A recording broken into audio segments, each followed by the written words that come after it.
Θέλετε? Δεν θέλετε.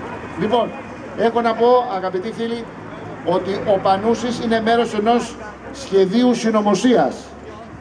Υπάρχει ένα σχέδιο από τη λέσχη Bilderberg, έτσι, όπου με αυτό το σχέδιο θα πρέπει να λιδωρηθούν και να ξεφτυλιστούν οι πολιτικοί. Δεν είναι τυχαίο που έχω βάλει και εγώ κρεμάσει τις ταμπέλες στους πολιτικούς και μέσα στο μαγαζί.